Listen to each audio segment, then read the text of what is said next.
Good evening, everybody. Welcome to the Meet the Maker show of the AFFR 2017. We're going to talk with 7 directors about their fascination for architecture, about their films, about their backgrounds, where they come from. But before we start, I'd like to introduce you to my guardian angel, the love of my heart, Tracy Metz, journalist and writer. Give her a big hand.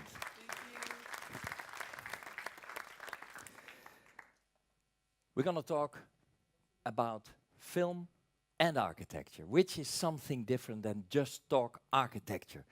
We look with the eyes of the filmmakers, which is always different than with the eyes of the architects. So we look behind the facades of the buildings, about the history, about what we call our mental built environment. So let's start with our first guest who had his opening film at our festival. He's already sitting there, but just have a view of one of the clips out of his film.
Why are you laughing? These are wonderful images out of the film we showed, the world premiere at our opening night 2 days ago already. Cholet, a film made about the architecture of Freddy Mamani, the architect, who lives in El Alto in La Paz in Bolivia. And the maker is sitting on our table, Isaac Niemand. Give him a big hand. Hello. Hello. Isaac, good to see you again, and you're still alive. I'm alive. You're alive. You arrived from, you're Brazilian, and can you tell me, it's a fascinating man. It's such a remote place, at least for us, who's going to go 4,000 meters an altitude and find out about this architect. How did you both meet?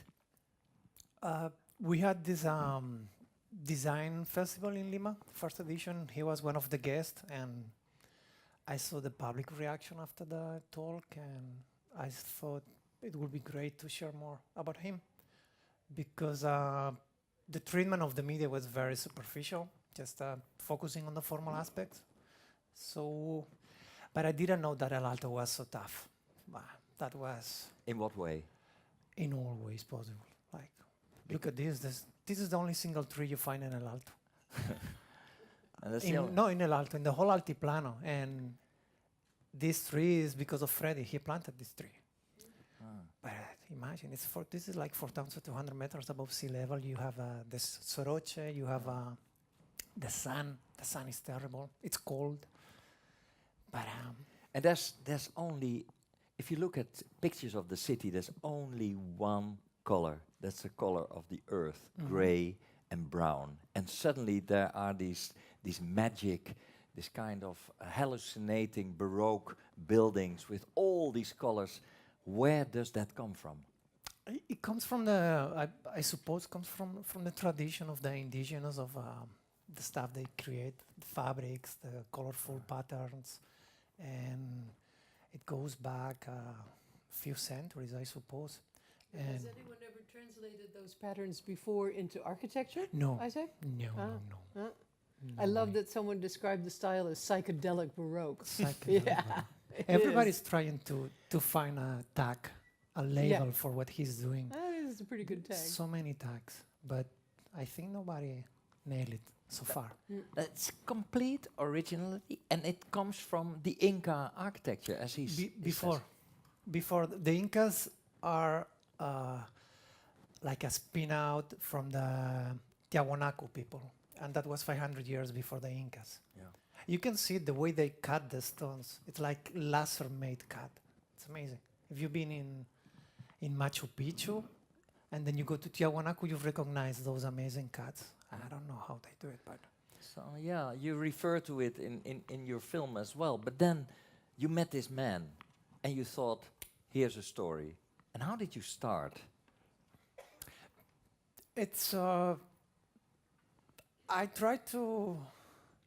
thought, okay, I have the guy, I have the idea, and I don't have the money.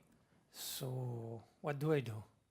Should I start a whole painful process of finding money, finding the right moment? Well, and I decided just to go there with $1,000, my small camera, and because I was afraid that if I don't do it now, someone else is gonna do it, like a big production company, and then I'm not gonna be able to fight at this level. So I went there. Right. And you stayed and you found out and you got his trust because you needed Yeah. him to be cool when you were around. Time is basic for that type of stuff. Time. You have to invest time. And then I think the public can see this, that there is time there, right? You need time and access. It's basic. And you filmed it all with, not with this, but with a small camera. You got it with you? No, I don't have it with me. But it's a Sony almost pocket camera. It's a $900 camera. It's a 4K. Technically, it's just amazing camera. It's an amazing camera. 120 frames per second, 4K, and all those things. But the cool thing is that you just forget the camera. It's like using your palm, your hand. And it's not so violent. If I'm in the street with this camera, people think I'm a stupid tourist. Nobody's gonna think I'm making a film, right? So if they see you with a red one, with Alexa, and then the assistant, the guy carrying the logo, the guy carrying the boom, then they think, ooh, there is money here. Money, yeah. Money. And then everything gets so slow. And with Freddy, I cannot do this because he was doing, at this time, he was doing 50 buildings at the same time. So It was quite hectic then for him. So even more special that you could follow him in that period of his life. And how is he thinking about, we talked about that, is he thinking about building a career out of that, an international career? Because he's operating very local. I've never seen this before. very local.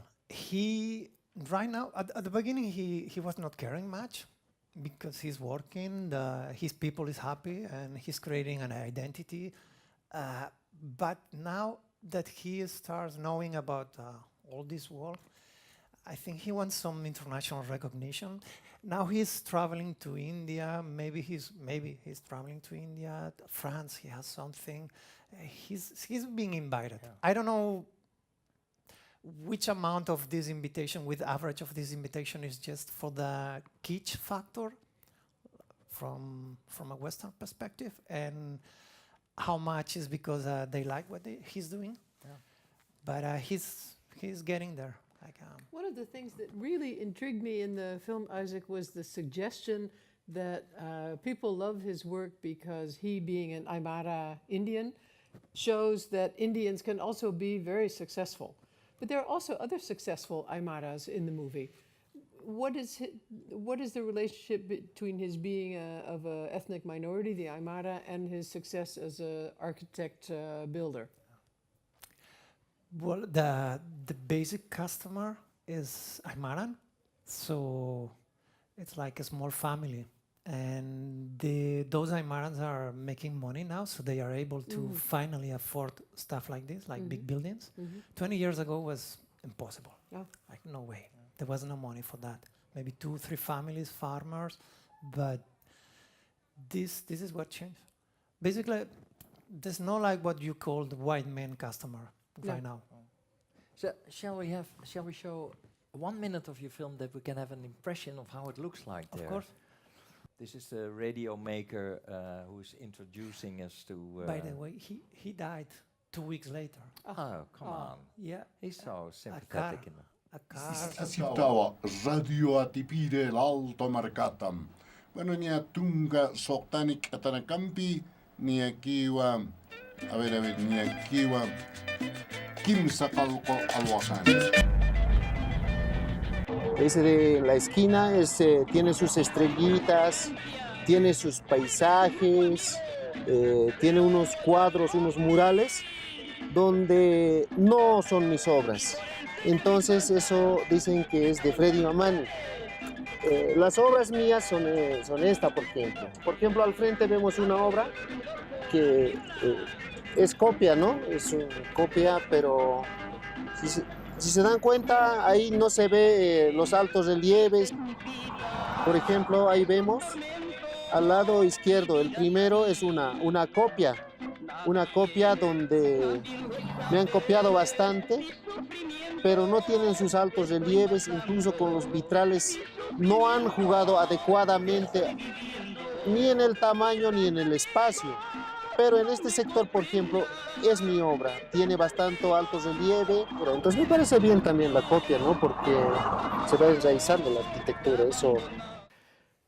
Here we have an idea of where he works and the background. Look at the city. This is La Paz. This is La Paz. It's very different, La Paz from El Alto, Yeah. because La Paz has a colonial background. El Alto, there was nothing in El Alto. It was a kind of a sleeping city for. It's 50 years old, Yeah. more or less. It's older, but as a city, Well, it's very new. and now, to your surprise, this film suddenly opens maybe the world for Freddy Mamai, and you're brought to Holland, but you changed your life completely. You turned your back towards media after this film. So what are you doing now? For now, I decided to have a break. Life is quite stochastic, and I embraced. This is me in the farm. So it's something I wanted to do for a long time. Like You have a farm now, Isaac. You Go built to- your own house. go to the nature. I'm trying to build for now just only a small workshop for the tools, and then I'm gonna build. I was thinking it's a good moment to ask for help, and so many architects, but So maybe out of this rural life will come another Brazilian Freddy Mamani, which is you. no way. Oh, okay. No, I have enough dealing with nature. My God, so painful. I Yeah. had this romantic idea of nature. It's all death and killing there. Look at this. This is a Brazilian Gothic. A wonderful picture. Those coconut trees are part. So of we're gonna the- hear from you later with another film. Do you think you will ever turn to film again, or? But I'm open. I'm embracing the flow of life. Yeah. I'm there now, but I can be anywhere later. Well, Right, I would advise you stay open for these birds of paradise that you found somewhere in South America, and bring us the news as soon as you've found it. Well, thank you very much Thank for you. talking to us. Thank Thank you. you, Isaac. Thanks.